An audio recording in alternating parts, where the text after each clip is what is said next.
காத்தில் கஜேந்திரயானை இருந்தது. அது மிகவும் வலிமையானது, ஆனால் ரொம்ப திமிரு பிடித்தது. எதிரே வரும் சின்ன விலங்குகளை எல்லாம் துன்புறுத்தும்.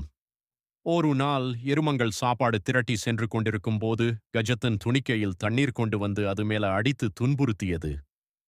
ஏன் எங்களை துன்புறுத்துகிறாய் என்று எறும்பு கேட்டது. அதற்கு யானை, நான் உன்னை விட பெரியவன், நான் நினைத்தால் உன்னை நசுக்கி விடுவேன் என்று கேலி செய்தது. எறும்பு இதற்கு ஒரு பாடம் புகட்ட நினைத்தது. யானை தூங்கிக் கொண்டிருக்கும் போது எறும்பு மெதுவாக யானையின் தவிக்கைக்குள் ட்ரங்க் நுழைந்தது. உள்ளே சென்று கடிக்க ஆரம்பித்தது. யானை வலியால் துடித்தது. யாராவது என்னை காப்பாற்றுங்கள் என்று கத்தியது. எறும்பு வெளியே வந்து, உனக்கு இப்போது வலி புரியுதா? யாரையும் உருவத்தை வைத்து எடை போடாதே என்று கூறியது. யானை தன் தவறை உணர்ந்து மன்னிப்பு கேட்டது. அன்று முதல் யாரையும் அது கேலி செய்யவில்லை.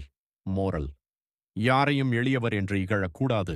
உருவத்தை வைத்து ஒருவரின் வலிமையை தீர்மானிக்க முடியாது.